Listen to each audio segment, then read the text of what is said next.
The Devil's Blue by I Know a Man on AO3. Episode 11. Chapter 7. Proposition. Can I say, I'm slightly impressed you've not used your quirk yet. Izuku comments casually before taking a sip from his cup. He and Bakugo are sat on the bench just outside the precinct entrance, nursing two styrofoam cups of hot liquid energy boost, more commonly known as coffee. Your file shows you've got some issues with containing your anger. I really thought you would have snapped by now. You've not green-lighted my use of it, and I don't want to fail this trial. The blonde answers simply. Izuku peers at him for a moment longer before looking away. It's cool how it works. There's no response from his benchmate, and so he decides to go on. The way your sweat turns into nitroglycerin when you use it to create your explosions, it's a cool mix of evolution and the imaginary. There's a soft snort from Izuku's side. Nerd. Izuku contained a sigh. He's been doing that a lot lately, ever since being saddled with Bakugo. There's just something infuriating about the man. He can't pinpoint what it is exactly, but he thinks it must be an accumulation of everything. The blonde's careless attitude, his crude behavior, his stubbornness, it all meshes together into something that Izuku hates dealing with, but simultaneously refuses to give up on.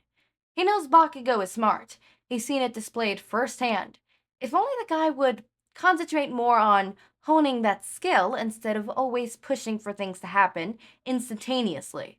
Still, Izuku can't deny that currently Bakugo would be useful to the police force, not only because the guy apparently has incredible powers in the form of his explosion quirk, but because he's got a good head on his shoulders. Although the binder had contained past incidents of problems with his rage. The Bakugo Izuku has been dealing with during this operation is a far cry from that one. He's matured, more thoughtful in his approaches. Seeing how well Bakugo has adapted to Izuku's job has him hopeful that the station cooperation operation really proves to be successful. You want to see some of it? Bakugo hedges quietly. The utterance breaks Izuku out of his incestuous spell. He turns to look at the blonde. His face is expressionless, as always, and his words betray his desire to show off. I can make small sparks. Izuku's lips curl up into a soft smile. I'll allow it. Bakugo rolls his eyes, but raises his hand anyway, holding it palm up. Izuku never really paid much attention to Bakugo's hands. And why should he? They're just hands. And he hasn't expected them to be so callous and beaten up. Again, it's nothing noteworthy, yet Izuku makes a note of it. He watches as Bakugo curls his fingers, veins appearing across the back of his hand. There's a light sizzling noise as small sparks appear in his palm. It quickly multiplies, and before Izuku's eyes can catch on, they've increased enough to set off tiny bursts. It's not exactly explosions, but small and manageable enough to not do any harm. Izuku levels Bakugo with an impressed look. That's pretty cool. I know. The sparks die out as quickly as they appear, and Izuku watches the residue smoke curl through Bakugo's fingers until they vanish fully. The man drops his hand into his laps and raises his cup to his lips. Apparently the show is over. Izuku follows Bakugo's cue and looks ahead. He takes the occasional sip of his coffee, which is quickly cooling down, but otherwise doesn't deviate from his position. Surprisingly, it's Bakugo who once more breaks the easy silence. How come Captain Toshinori dotes on you? Izuku angles his head towards the blonde. It may come as a surprise to you, but I'm actually a pretty good detective. That's not the only reason. Bakugo denies. You've been mighty observant recently, haven't you? I've always been observant. I just don't point it out. Now it may come to a surprise to you, but I'm actually pretty smart. He responds testily, then under his breath murmurs, despite what people might say. The two of them fall back into silence once more. This one is not tranquil as the previous, and Izuku's uncertainty just worsens it. At least for himself. He's not sure if Bakugo is aware of his fidgeting, but if he is, he's doing a mighty fine job of ignoring it. Izuku continues contemplating Bakugo's question, rolling the styrofoam cup between the palms of his hands.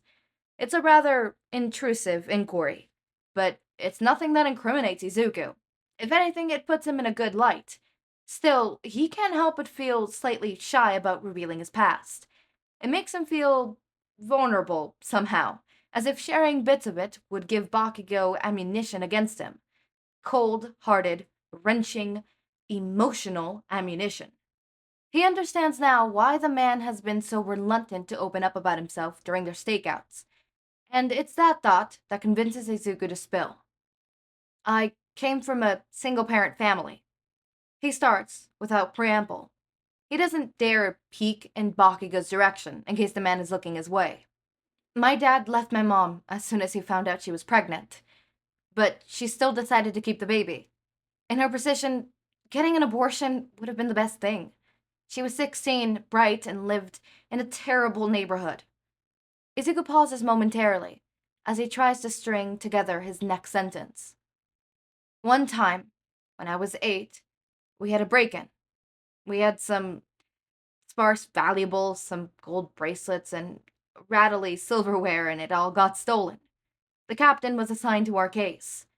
I didn't really think much of him when he got involved, just that he'll get our stuff back and put the bad guys behind bars. That's what they always did on the TB anyways. On TB. Bakugo echoes quietly. It's just a repeat of what Izuku just said, but the man's tone conveys more.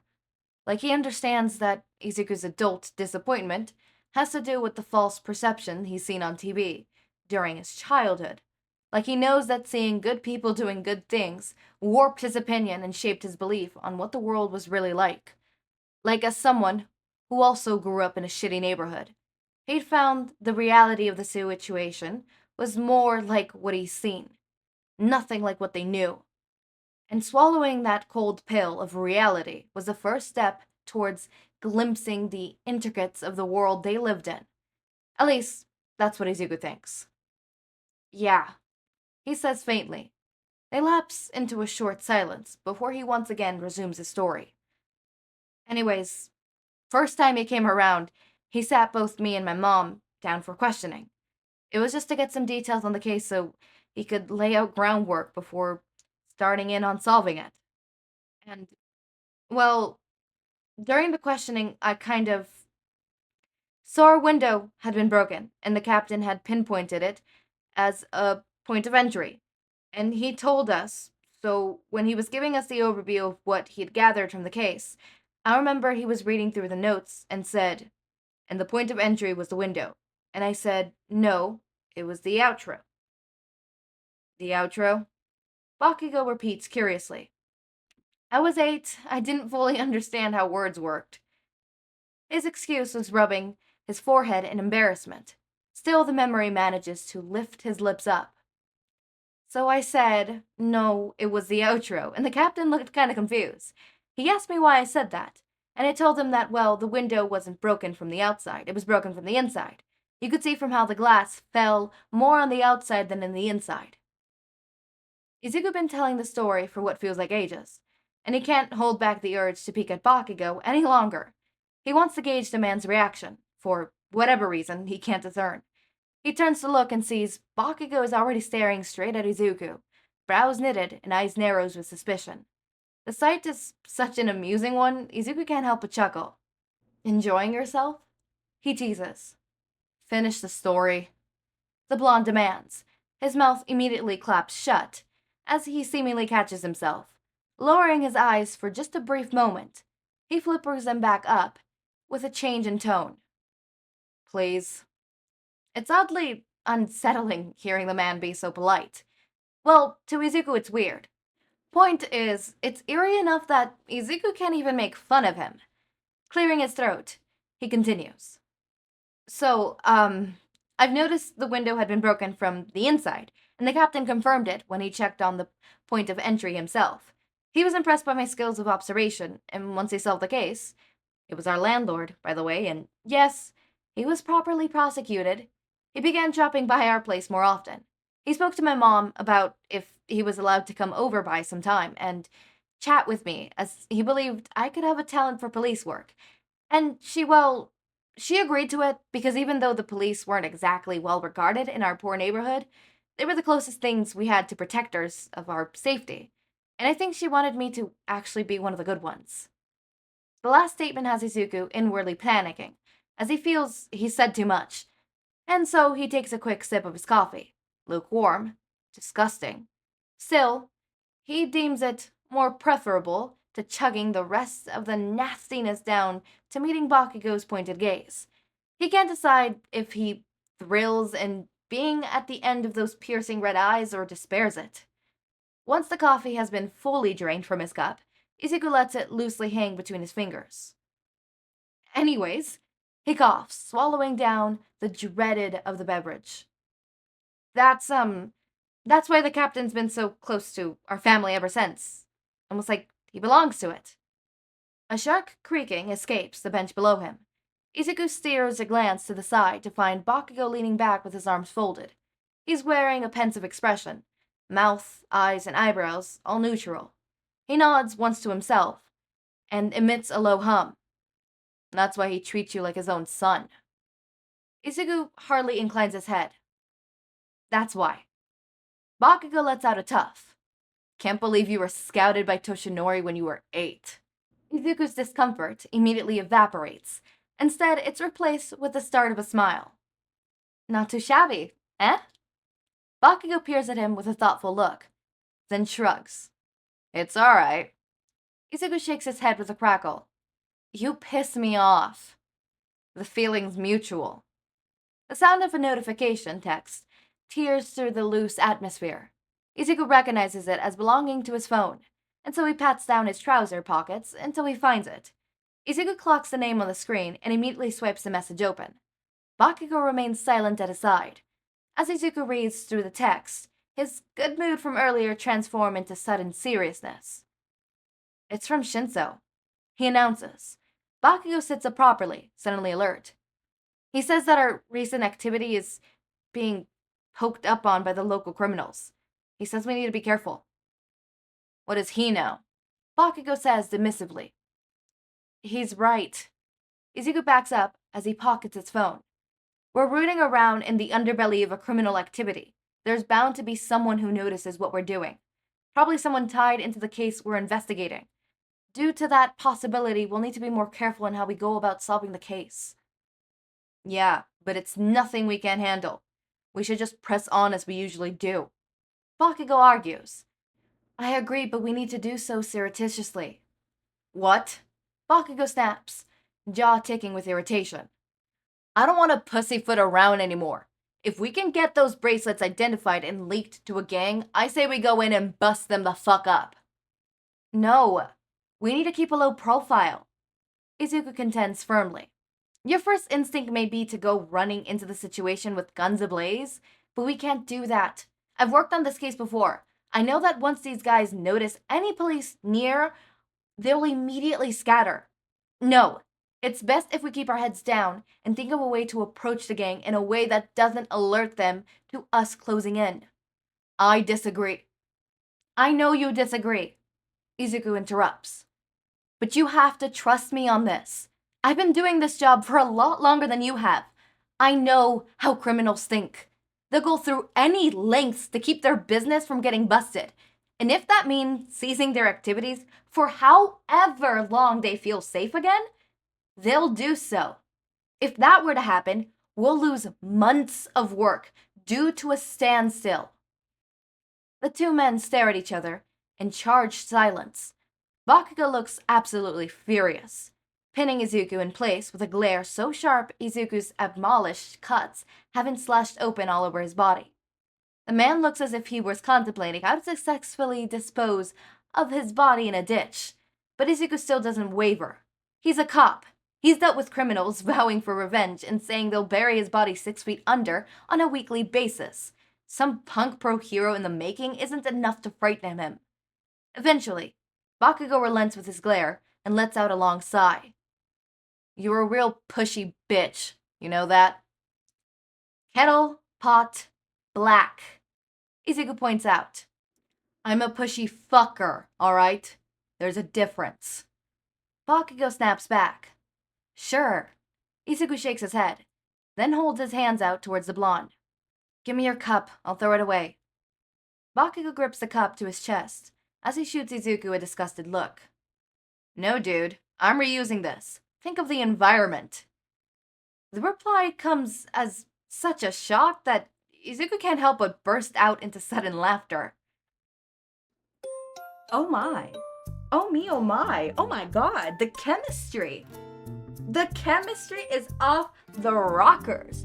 Oh my. Oh my. I'm sorry, the chemistry is actually off the rockers. We went from zero, no chemistry, no nothing, to chemistry. Wow. It's like super, like especially that last part. The whole, you're a real pushy bitch. You know, that, like that part, that last part was super like chemistry filled. I mean, like the rest was also kind of chemistry filled and stuff like that, but especially that last part, that was chemistry. That was chemistry. A lot of it. Oh my god, I've been recording for so long. I'm so tired. I've been recording all day today. It's been a whole long ass day of just recording multiple videos. Like, I hope you know, I think I recorded 4 days worth of videos. Do the math. Before you tell me to take a break, I am taking my breaks, okay? I am. Don't even. No, don't give me that crap. Alright, I wanted to record all day today.